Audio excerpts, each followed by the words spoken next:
सब सिपाहियों को जमा करो। बाबा को तलाश करने के लिए अगर जरूरत हुई तो हम हर कबीले, कले और जंगल को छान मारेंगे। हमारे किसी सिपाही ने बाबा को जाते हुए देखा? वो किस तरफ गए? माफ कीजिएगा, किसी को भी नहीं मालूम कि वो कहाँ हैं। उन्होंने हर तरफ तलाश किया लेकिन उनका कुछ पता नहीं चला। आप कहाँ हैं बाबा? कहाँ हैं?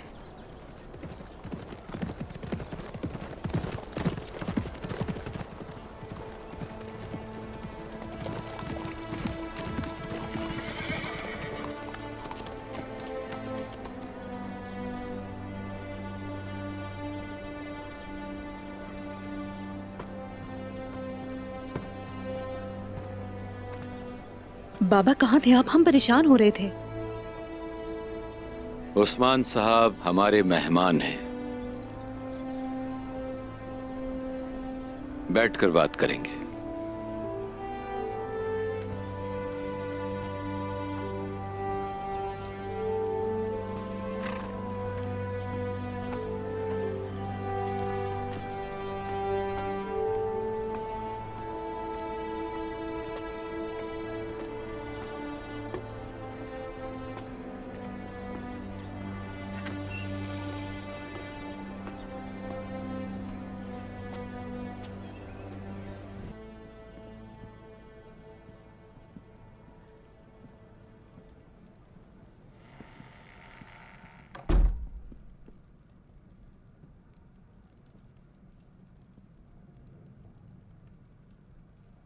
तशरीफ रखिए।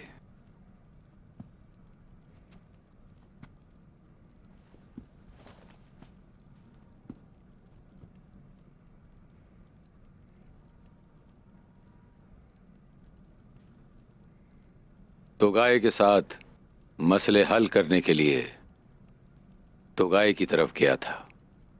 ऐसा क्यों किया बाबा आपने? तोगाए से क्यों मिलने गए? सोचा क्यों नहीं आपने कि वो आपको मार देगा? मैंने सोचा था बेटी, मैंने सोचा था, लेकिन मैं अपनी गलतियों का अज़ाला करना चाहता था। हुजूर, आप अपनी जान देने गए थे? मैं नहीं चाहता था कि मेरी वजह से मजीद बेगुनाह लोगों को तकलीफ पहुंचे। छोड़ कैसे दिया आपको उसने? तोगाए मुझे मारने ही वाला था कि उस्मान साहब आ गए और मुझे बचा लिया।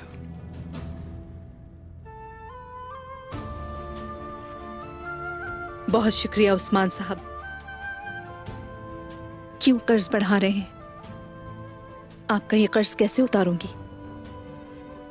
ये तो फर्ज है मेरा। जो हो चुका उसके बारे में बात करने का कोई फायदा नहीं। तोगाए के साथ हमारे फिलहाल मामला तय पा गए और अब अपने मुस्तकबिल के लिए सोचने का वक्त है।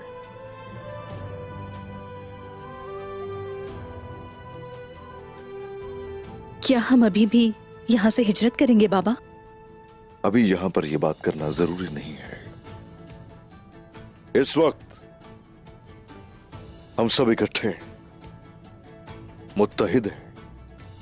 यहां से कोई भी छोड़कर नहीं जाएगा। उस्मान साहब सही कह रहे हैं बेटी, तलखियां खत्म हो गई हैं। ये वाज़ेह है कि हमारा मुस्तकबिल किस पे इन्हिसार करता है।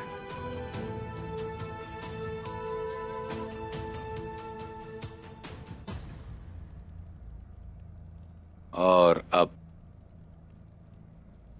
शेख साहब और मेरे दरमियान जो बात हुई उस निकाह के मामले पर आते हैं।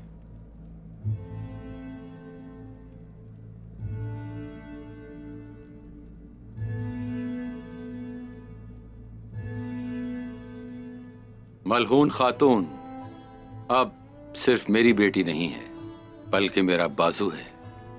ये कबीले का बोझ बर्दाश्त करती है। अगर इसे लड़ना हो तो लड़ती है।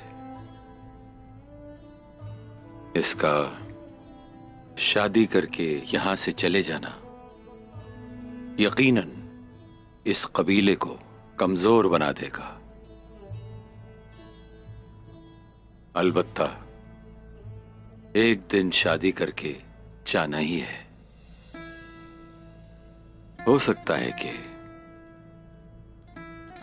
वो दिन आज ही हो। क्या हम इसके लिए तैयार हैं? नहीं जानता।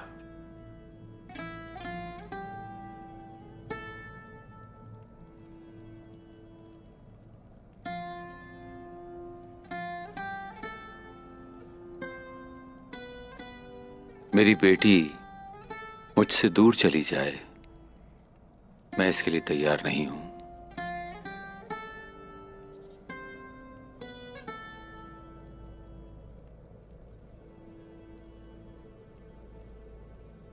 उस्मान साहब, ये बेहतर होगा अगर आप मेरी मंजूरी का इंतजार न करें। अगर आप मेरी बेटी से अब भी मलहून खातून से शादी करना चाहते हैं तो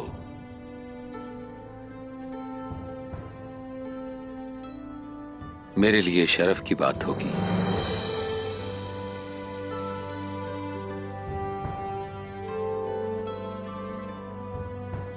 मेरी बेटी, अब तुम मुझे बताओ, क्या तुम भी इस शादी से राजी हो?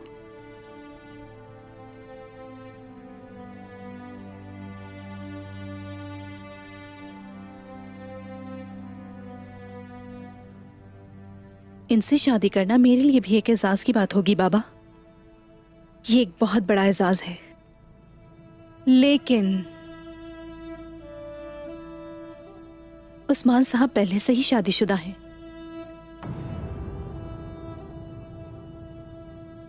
एक खातून खेमे में इनका इंतजार कर रही हैं। आप दो कबाइल को एक करने की बात करते हैं, लेकिन दो खवातीन को एक करने का जिक्र नहीं किया आपने।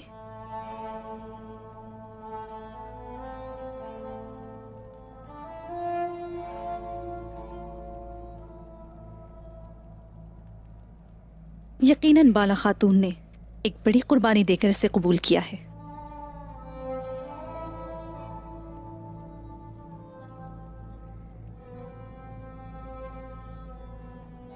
और रही मेरी बात,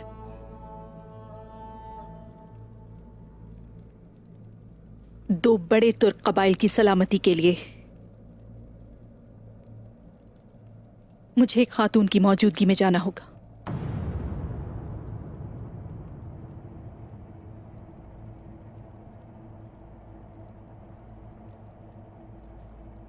मुझे ये कबूल है।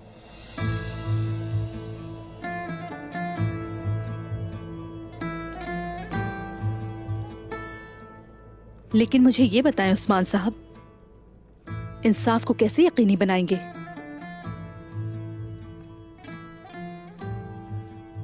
मेरी पहली खातून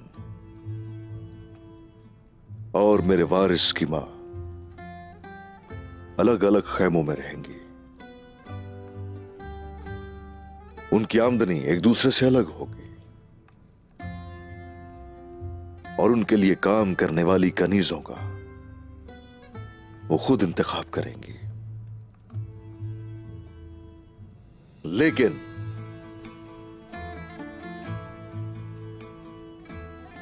कोई एक भी दूसरी पर हुक्म नहीं चलाएगा।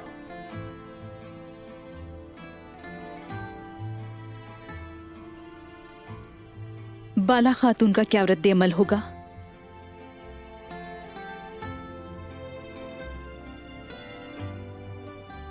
किसी भी खातून से यह तवक्को नहीं की जा सकती कि वो बाद में आने वाली को पसंद करे, लेकिन एहतराम जरूर करेगी और बदले में ऐसा ही चाहेगी।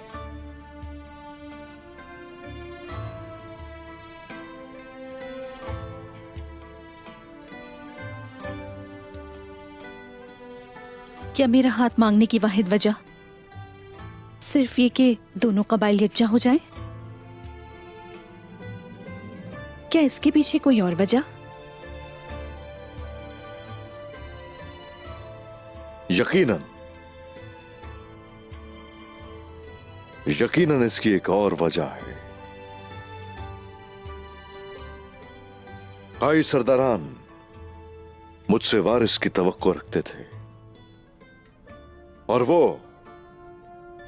मेरी दूसरी शादी करवाना चाहते थे, लेकिन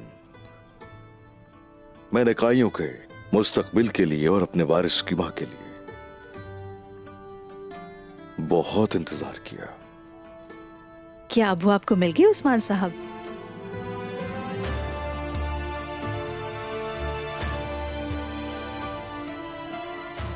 मिल गई।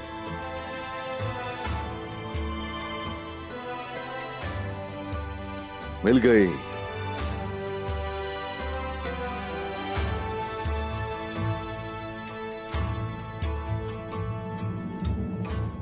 अल्लाह के हुक्म से और नबी के कौल के साथ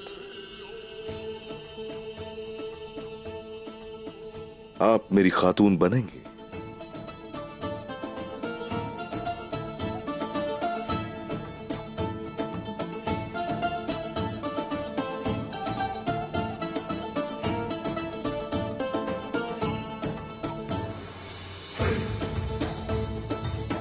क्यों नहीं?